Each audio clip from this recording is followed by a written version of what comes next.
Seorang anak lelaki remaja baru keluar dari rumah ibadah menuju pulang ke rumahnya. Di dalam menyusuri jalan setapak terlihat wajahnya cemberut, hatinya kesal. Kesal dengan suasana di dalam rumah ibadah, kesal dengan orang-orang yang ada di dalam rumah ibadah.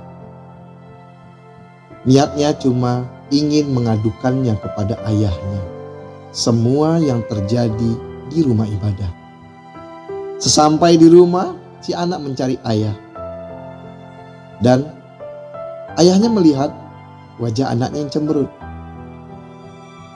Si anak langsung bercerita kepada ayahnya, "Ayah, aku tidak mau lagi ke rumah ibadah."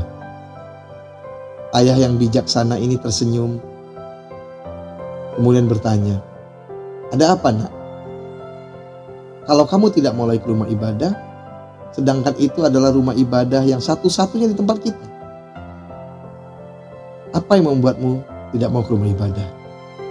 Si anak bercerita bahwa ketika dia fokus untuk beribadah, orang-orang di sekitarnya ada yang ngobrol, ada yang main handphone, ada yang bercanda. Intinya fokusnya terganggu selama di dalam rumah ibadah. Ayah yang bijak ini kemudian mengambil sebuah gelas yang masih kosong, gelas bening. Diberikannya kepada anaknya, dia katakan, "Pegang gelas ini." Kemudian si ayah menuangkan air putih ke dalam gelas itu hingga hampir penuh, sisa sekitar 5 mili dari permukaan air.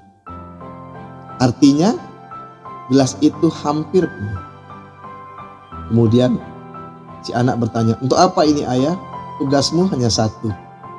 Kamu pergi kembali ke rumah ibadah, tapi kamu tidak perlu masuk ke dalam rumah ibadah. Kamu selama perjalanan ke rumah ibadah, dan kamu wajib mengelilingi rumah ibadah selama 3 kali. Syaratnya cuma satu, ayah tidak mau air di dalam gelas ini ada yang tumpah. Kalau tumpah bagaimana, ayah? Nanti ayah akan jelaskan." Oke, si anak yang baik ini pun menurut, berjalan kembali ke rumah ibadah. Dia berjalan dengan pelan, memang jarak yang tidak jauh dari rumah ke rumah ibadah itu, sehingga dia begitu cepat bisa sampai di rumah ibadah, dan dia tetap menjaga gelas itu agar airnya tidak tumpah. Si anak pun mulai mengelilingi rumah ibadah searah jarum jam. Perlahan-lahan dia masih melihat orang-orang tadi yang ada di rumah ibadah yang bermain, yang masih bermain HP, yang ngobrol. Tapi dia tetap berjalan pelan menjaga air di gelas itu. Perlahan-perlahan, satu putaran dia berhasil mengelilingi rumah ibadah. Dan ketika di putaran kedua, si anak hampir tersandung, hampir terjatuh. Dia berhenti perlahan, kemudian dia mulai melangkah lagi. Riak tadi air yang terguncang kembali tenang. Dan si anak menyelesaikan putaran kedua. Dia tetap fokus menjaga air itu. Diselesai di putaran ketiga. Kemudian si anak kembali pulang ke rumah sambil menjaga gelas itu tetap berada di tangannya dan air itu tidak tumpah. Setiba di rumah, si anak ditunggu sang ayah di pintu rumah. Si ayah tersenyum bertanya, "Bagaimana, nak? Ada yang tumpah air tadi?" "Tidak, ayah. Air ini tidak ada setetes pun yang tumpah." "Apa tadi kamu bisa menjaga air ini?" "Ya, bisa, ayah." "Apakah kamu ada sempat mau terjatuh?" "Ada, ayah. Tapi aku berhenti, kemudian aku menjaganya agar air ini tidak tumpah. Aku tunggu tenang kembali, baru aku jalan kembali." "Terima kasih, nak," kata ayah mengambil air itu.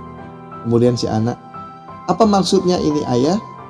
Si ayah mengatakan, "Nak, selama kamu di rumah ibadah tadi ketika membawa air, kamu ketemu dengan orang-orang tadi?" "Ya, ayah." "Masih ada mereka di situ?" "Ada." "Masih ngobrol?" "Ada." "Ada yang main HP juga, ayah." "Nah, apakah kamu mendengarkan suara obrolan mereka?" "Dengar, ayah." "Tapi kamu tetap menjaga gelas itu kan? Iya ayah.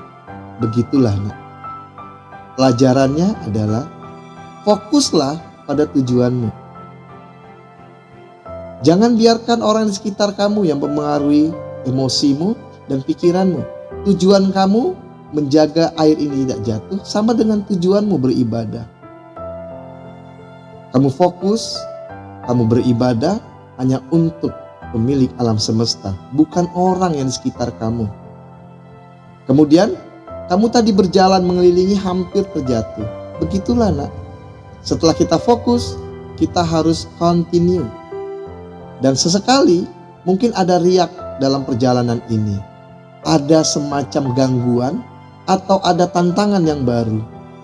Maka kamu berhenti sejenak, kurangi kecepatanmu. Setelah itu kamu fokus kembali pada targetmu. Dan yang ketiga, tetap fokus menjaga targetmu. 3 hal, ya, fokus, continue, dan targetmu. Semoga bermanfaat.